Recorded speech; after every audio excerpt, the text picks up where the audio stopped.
Hello everybody, welcome back to the channel, or welcome if you're new here. I'm Paula, my channel is PJ Danita Trends, and today we are making a little more progress in our low income savings challenge coloring book. So if you're new here, I always link this book in my description box below. I also try to remember to start putting a QR code on the screen for those of you who do not can't navigate to it if you watch this on TV. But this is a book that I found. It was a little over $5 at least when I purchased it, and it was still on Amazon. But it has so many amazing savings challenges for all income levels. I am working my way up to coloring in $5,000. So I saved $5,000 last year before I got this book, and so I'm trying to play catch up here. We were at $39.25 in our last coloring session, and we're going to be coloring in $300 more today. So I actually had the little calculator here today. This was my son's scientific calculator. So if we did $39.25 plus 300, we are going to be at $42.25 today. So I'm going to write that in, $42.25. Very good. And we are going to use Twistables again today. So that's these markers. And I'm going to pick one color scheme to go with today. I am going to go with blues and purples today, because some of these are kind of bluish purples. So I'm going to stay with that family today. It is getting cold here, so we have a winter storm that's moving in, and we are just bundled up and ready for the storm to come in and ready for it to go away.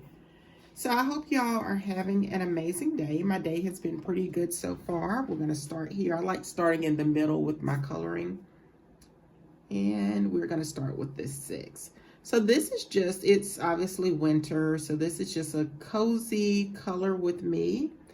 And today we're going to be talking about addicted to saving. So I want to know, that's my question, how many of you are savings addicts? I think I'm a born, or I think I used to be a born spender.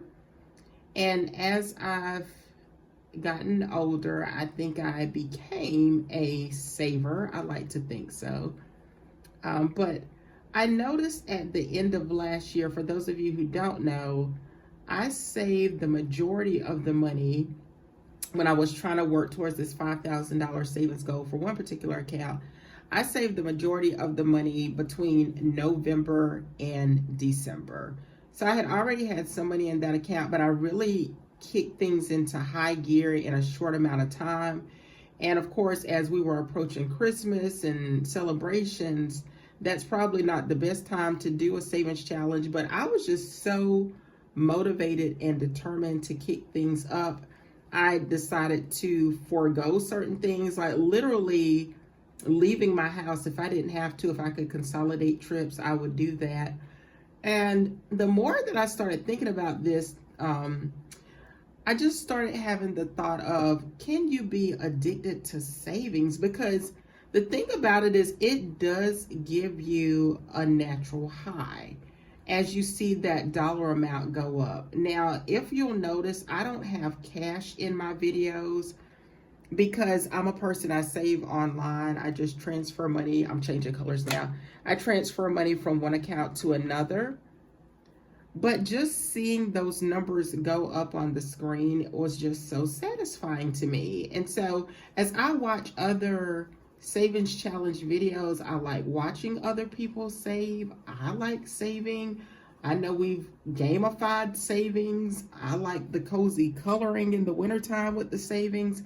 And I was thinking, is this becoming somewhat of an addiction? So we'll have to look up the definition of addiction, and I'll put it here on the screen. But I think if there is a savings addiction, I think a lot of us have it.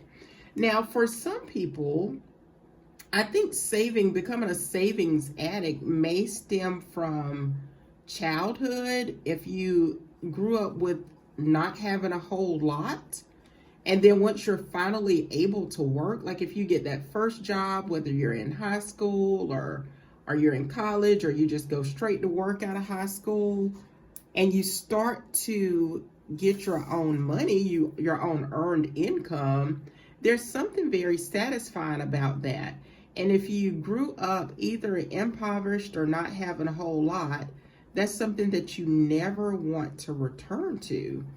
So I think that could be a good catalyst or motivator for you slowly starting to save and then just becoming addicted to saving. And I think the definition is probably also not having any end in sight. So we're just saving and saving and saving for no one particular thing, or we keep moving the goalpost. So as soon as we meet a savings goal, we keep on saving. All right, I'm going to change colors again. I think it could also, when we're talking about childhood, it could have stem from the opposite. So the opposite of poverty being if you grew up in a household where your family were amazing savers. Let me zoom in a little bit so y'all can see a little better here. If you grew up in a household where saving was important and you were taught to save money, then maybe that's a learned behavior and you just want to continue that. But again, there can be something satisfying about seeing the number go up. For me, one thing that I noticed at the end of the year that really motivated me to keep saving versus investing. So with the stock market, of course, the stock market goes up, the stock market goes down. And while there's that compound interest over the long term, with savings, I think the thing that's so addictive about it is that the number just steadily goes up. And the harder you work, the more you make, and the more you make, the more you can save. And so it's like being in a never-ending Willy Wonka chocolate factory. I mean, there's just no end to the goodness. It just keeps going up and up and up and up. And I think that's something that can just be so motivating in a time where so much is out of our control. I think that's one thing that you can easily control. If you look at these dollar amounts, for example, even if you're just adding $1 and then $3 and then $7 and then $9, it all adds up over time and you can easily feel accomplished. Changing colors again. It's easy to feel accomplished with savings. And that's why I think it's something that if we're not careful, we could just keep going and going and going. And it just makes us happy. So for me, one thing that I want to do with these videos, I want it to be low stress. I want this to be a low stress savings. So if you are doing a color with me, I think for me, the reason I like the fact that I've already saved and I'm backtracking and now simply going back into just color to play catch up, I don't have the stress of, did I save $15? Okay, I need to put $20 in. Okay, I need to put $25 in. I've already saved the money and I can just simply relax on a cozy winter evening and just enjoy the coloring, the relaxation. I think it serves my artistic side. Coloring is something that I can easily complete. I get an opportunity to sit down, to unwind, to chat with you all, to see how you all are doing, and there's no stress. So if you want to color with me, whether it's with this book or you have your own savings challenges or a different coloring book, feel free during this video to just get out your book and color. Even if you don't have any money at all, having a savings challenge book and just playing along is very satisfying. It's also very motivational. Okay, I'm switching colors again.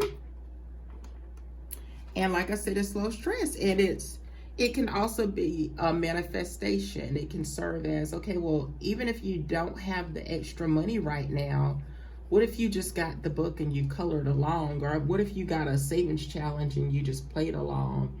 It's just fun to watch. It's motivating. You're not harming anybody. And it's only something that could serve you and or your family for the better. Like I said, with this book, it's a low income savings challenge. So the dollar amounts are very, very small, and you can pick and choose. And I've seen some people, for example, if the number is 25, if that number is too big, they'll add it together, 2 plus 5, and they'll do 7. So there are a lot of ways that you can game this. You could change it into coins if you didn't necessarily always have the dollars. But again, I think it just gets you into that savings mindset, and it just gives you something satisfying to work towards.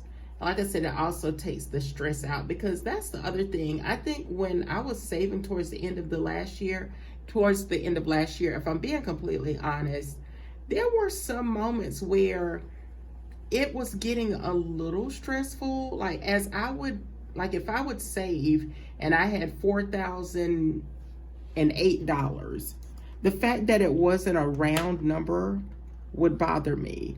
If it wasn't 4850, okay, we're on our last column here. And so then I would always look for ways to add just a few more dollars. I remember just getting to like 4,000 especially. That was very challenging. I kept saying, oh, I'm just $1,000 away. I really need to keep going. I really need to put some more money in. And initially I was putting money in on Fridays, and then I thought, well, let me do it on Fridays and Saturdays. And then I turned it into a weekend thing. I wanted to put money in on Fridays, Saturdays, and Sundays. And I thought, okay, this is getting a little bit out of control. I really need to set a limit. So that's why I decided to stop at 5,000, because it was just, I don't know, very satisfying. And what I decided to do was order a coloring book, because I thought, well, this will give me something to stay motivated about saving money in the future, but I don't necessarily have to put money in each day, and I could spread out my coloring each day. So this is very calming for me and relaxing. And we are at our last bubble of $9. So that's the video for today. Let me know if you've ever felt like you've become addicted to saving, or if you're a spender. But let me know in the comments below. Thank you all so much for watching. I hope you have an amazing day again. If you like the video, don't forget to give it a big thumbs up, subscribe, and turn on your notification bell so that you don't miss any of my videos. Bye for now, everyone.